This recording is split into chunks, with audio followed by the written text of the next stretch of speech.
अस्सलाम वालेकुम, मैं हूं सैयद अखिल। आप देख रहे हैं मेरे साथ परभनी। आज चलते हैं परभनी जिले की सबसे बड़ी और खास खबर के लिए। पॉलिटिक्स तो आखिर पॉलिटिक्स होता है और पॉलिटिक्स ही है जो गांव, जिला और अपने कस्बे और अपने राज्य और अपने देश को विकसित करता है।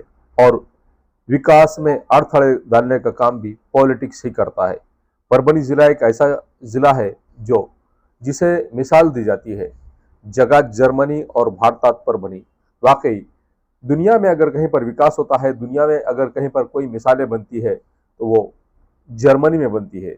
और पूरे देश भर में, इंडिया भर में, भारत देश में अगर कहीं पर महंगाई देखने को मिलती है, कहीं पर अगर अविकसित लोग देखने को मिलते हैं, कहीं पर अगर पेट्रोल के दाम आसमान को छू रहे हैं, कहीं पर अगर लोग बेरोजगार है, कहीं पर विकास नहीं हो रहा है, कहीं पर गड़ों में रास्ते हैं या रास्तों में गड़े हैं, ये अगर आपको देखना है तो ये परभनी शहर में ही देखने को मिलेगा।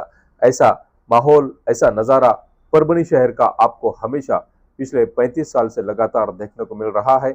और उसी का आज यहाँ पर हवाला दिया जाता है।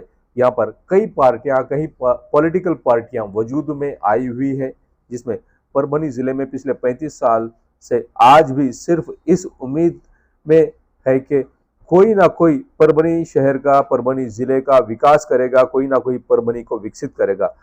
परभनी जिले में परभनी विधानसभा मतदार संघ के कार्य सम्राट आमदार डॉक्टर राहुल पाटिल ये तीसरी बार आमदार बने हैं। सेलू जिंतूर विधानसभा मतदार संघ से सौभाग्यवती मेघना साकोरे बोर्डीकर जो परभनी जिले की पालक मंत्री है, भारतीय जनता पार्टी से ताल्लुक रखती है और दूसरी बार ये सेलू जिंतूर विधानसभा मतदार संघ से आमदार बनी है। पाथरी, सोनपेट, मानवत विधानसभा मतदार संघ से पहली बार आमदार बनने वाले राजेश दादा विटेकर ये पहली बार आमदार बने हैं। गंगाखेड़, पालम, पूर्णा विधानसभा मतदार संघ से आमदार बनने वाले डॉक्टर रत्नाकर गुट्टे काका ये दूसरी बार भारतीय जनता पार्टी से ताल्लुक रखने वाले, राष्ट्रीय समाज पक्ष से ताल्लुक रखने वाले डॉक्टर रत्नाकर गुट्टे काका ये दूसरी बार गंगाखेड़ विधानसभा मतदार संघ से आमदार बने हैं। परभनी लोकसभा मतदार संघ के खासदार संजय बंडू जाधव, खासदार फौजिया तहसीन खान ये महाराष्ट्र राज्य के उप मुख्यमंत्री एकनाथ शिंदे साहब के मानस पुत्र माने जाने वाले सईद खान उर्फ गब्बर जैसी शख्सियतें परभनी जिले में मौजूद हैं। इसके अलावा जिस तरह से यहाँ पर काम करना है और परभनी शहर को और परभनी जिले को विकास की ओर ले जाना है, परभनी जिले का विकास नहीं हुआ कारण जो कहावत मानी जाती है बस वही है कि जगत जर्मनी और भारतात परभनी। अगर धूल कहीं देखने को मिलती है तो ये सिर्फ और सिर्फ परभनी शहर में देखने को मिलती है। और हड्डियों के डॉक्टर्स, जॉइंट्स पेन के डॉक्टर्स अगर कहीं सबसे ज्यादा तादाद में देखने को मिलेंगे तो ये परभनी शहर में प्रॉपरली देखने को मिलेंगे। वो इसके लिए कि परभनी की जनता गड़ों से गुजरती हुई जिस तरह से उनके पीठ में दर्द होता है, कमर में दर्द होता है, घुटनों में दर्द होता है और धूल से आंखें अंधी होती है, धूल से तकलीफ होती है और धूल पूरे जिस्म पर जाती है। हर व्यक्ति को रोज रात में भी नहाना पड़ता है और दिन में भी नहाना पड़ता है। 2 बार परभनी शहर के लोग स्नान करते हैं। ऐसी हालत, ऐसी कंडीशन परभनी के लोगों की हो चुकी है। इस तरह का माहौल परभनी शहर में देखने को मिलता है, जिनके कारण जिंदगी में जिस तरह से यहाँ पर प्रवास करना था वो प्रवास ही विकास वाला नहीं। सवाल ये पैदा होता है कि परभनी के खासदार संजय बंडू जाधव ये तीसरी बार शिवसेना के निशानी पर जिस तरह से यहाँ पर 2 बार तो खासदार बने हैं धनुष्यबाण इस निशानी पर, लेकिन यहाँ पर तीसरी बार जिस तरह से खासदार संजय बंडू जाधव जो परभनी लोकसभा मतदार संघ के लाड़के खासदार के तौर पर उभर कर आए हुए हैं और माने जाते हैं, यहाँ पर इन्होंने एक यहाँ जिस तरह से निशानी ली थी वो निशानी इनकी इस वक्त ये थी कि मशाल ये निशानी पर ही खासदार संजय बंडू जाधव ये परभनी लोकसभा मतदार संघ 2024 में इस निशानी पर ही चुनकर आए हैं। और मुस्लिम समुदाय के लोगों ने, खास तौर से मुस्लिम मतदाता ने खासदार संजय बंडू जाधव इन्हें तीसरी बार कामयाब किया है अपने भरघोस वोट देकर। और जिस तरह से यहाँ पर परभनी के लाड़के खासदार संजय बंडू जाधव शिवसेना का जिला प्रमुख इन्हें बनाया गया था और जिला प्रमुख बनाने के बाद में खासदार संजय बंडू जाधव ये अपनी जिंदगी में पहली बार परभनी नगर परिषद के नगर सेवक के तौर पर चुने गए थे और उसके बाद में शिक्षण सभापति भी बने थे। और शिक्षण सभापति बनने के बाद में खासदार संजय बंडू जाधव इन्होंने शादी की थी और शादी करने के बाद में परभनी की कृषि उत्पन्न बाजार समिति के भी सभापति भी रह चुके हैं और उसके बाद में आमदार भी रह चुके हैं परभनी विधानसभा मतदार संघ से, और तीसरी बार परभनी लोकसभा मतदार संघ से खासदार संजय बंडू जादव ये तीसरी बार खासदार रह चुके हैं।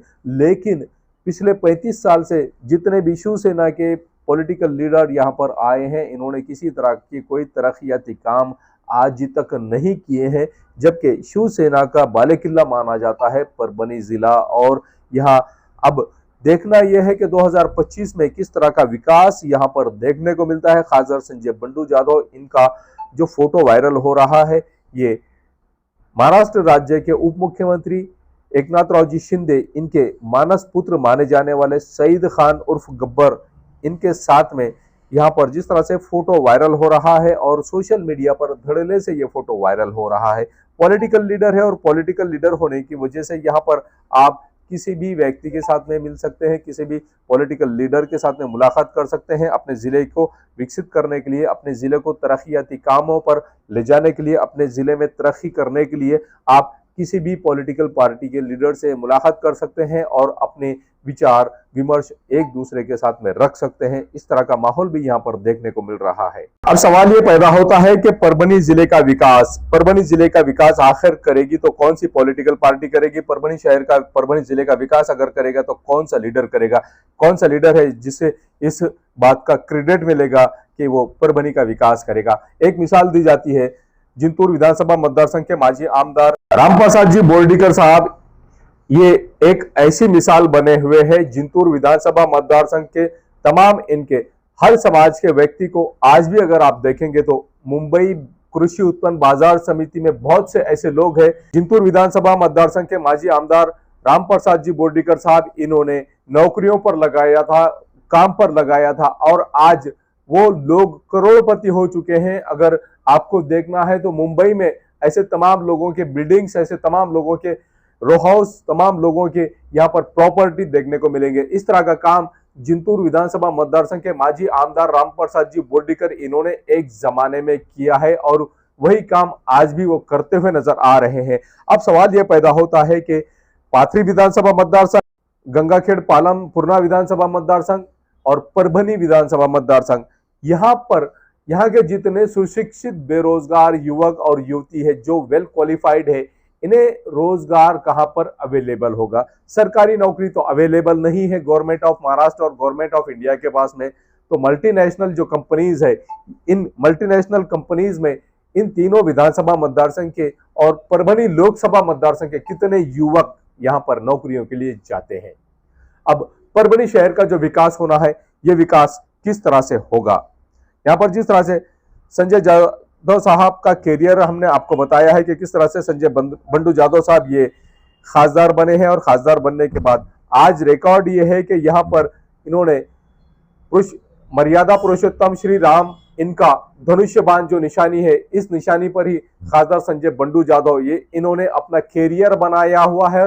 2024 लोकसभा में ही इन्होंने इस कैरियर के अलावा यहाँ पर जिस तरह से धनुष्य बाण इस निशानी के अलावा अब इस बार ही 2024 लोकसभा मतदार संघ में ही इन्होंने मशाल इस निशानी पर चुनकर आए और मुस्लिम समाज ने इस बार भी इनका हमेशा की तरह इस बार भी साथ दिया और खासदार संजय बंडू जादव तीसरी बार परभनी लोकसभा मतदार संघ के खासदार बन चुके हैं। ये जो फोटो हम आपको बता रहे हैं, ये महाराष्ट्र राज्य के उप मुख्यमंत्री एकनाथरावजी शिंदे, इनकी शिवसेना के अल्पसंख्यक विभाग के महाराष्ट्र प्रदेश अध्यक्ष और महाराष्ट्र राज्य के उप मुख्यमंत्री एकनाथरावजी शिंदे, इनके मानस पुत्र माने जाने वाले सईद खान इनका है। और सईद खान साहब जहां भी जाते हैं शिवसेना में, एकनाथरावजी शिंदे साहब इनके शिवसेना में तमाम लोगों को लाने की कोशिश करते हैं। अब खासदार संजय बंडू जादव क्या ये शिवसेना में जाएंगे एकनाथराव शिंदे के? क्या सईद खान ये उद्धव बाला साहब ठाकरे की शिवसेना में आएंगे? आपका कमेंट्स हमारे लिए बहुत मायने रखता है। अब देखना यह है कि किसका, कौन से व्यक्ति का क्या कमेंट आता है, हमारे जितने व्यूवर्स और दर्शक है इनका क्या कमेंट आता है, और कमेंट के बाद में हम अगली न्यूज भी आपको बताएंगे कि किस तरह से यहाँ पर परभनी का विकास करने के लिए इन तमाम लीडर्स ने एकजुटता बतानी चाहिए और एक जगह आना चाहिए और परभनी जिले के विकास के लिए तमाम पॉलिटिकल पार्टी के लीडर्स ने एक जगह आकर परभनी जिले का विकास करना चाहिए। आपका क्या कमेंट्स है? कमेंट्स बॉक्स में जरूर बताइए। मुझे दीजिए इजाजत। जय हिंद। ये न्यूज कवर की हमारे परभणी आज तक के कार्यकारी संपादक बाबरुद्दीन सिद्दीकी, 24/7 माझा महाराष्ट्र न्यूज चैनल के कार्यकारी संपादक Sattar Khan Pathan, the fact today के कार्यकारी संपादक सलीम खान और जुल्फुजर, परभणी टुडे के कार्यकारी संपादक सैयद अयान, परभणी आज तक के मराठवाड़ा ब्यूरो चीफ सोहेल तांबोली, 24/7 माझा महाराष्ट्र न्यूज चैनल के मराठवाड़ा ब्यूरो चीफ फिरोज खान पठान, परभणी आज तक के जिला प्रतिनिधि सैयद मुबीन सैयद इस्माइल, परभणी आज तक के परभणी शहर प्रतिनिधि शेख सद्दाम शेख निजाम, 24/7 माझा महाराष्ट्र न्यूज चैनल के परभणी जिला प्रतिनिधि शमीम खान पठान, महबूद खान पठान और मुन्ना खान पठान ने मिलकर मैं हूं सैयद अकील। आप देखते रहिए मेरे साथ परभणी आज तक। आप हमारे चैनल को सब्सक्राइब करें, सब्सक्राइब करने के बाद बेल आइकन का बटन जरूर दबाएं। उसी के साथ आप हमारे चैनल को लाइक करें, शेयर करें और कमेंट करना ना भूलें। आप हमें Facebook, Twitter, Instagram, Telegram, WhatsApp और यूट्यूब पर भी फॉलो कर सकते हैं। मुझे दीजिए इजाजत। जय हिंद। शादी हो या एंगेजमेंट, छिला हो या जुमागी, मीटिंग हो या कुछ और, परभणी शहर में तो भैया सिर्फ एक ही नाम, फैसल फंक्शन हॉल, दरगाह रोड, फैसल कॉलोनी, जमीर पॉइंट, परभणी। बुकिंग शुरू है, जल्द ही संपर्क करें। Syed Muzammil, mobile number 8177941481, second number 9922855585। Faisal function hall की खुसूसियत, 2 व्हीलर 4 व्हीलर के लिए भरपूर पार्किंग व्यवस्था, लेडीज के लिए पर्दे का माकूल इंतजाम और सेपरेट कुशादा हॉल, जेंट्स के लिए separate hall, separate washroom, ladies के लिए सेपरेट हॉल, माकूल पानी का इंतजाम, दरगाह से करीब, सबसे कम बजट में। विजिट जरूर कीजिए, आज ही बुकिंग करें।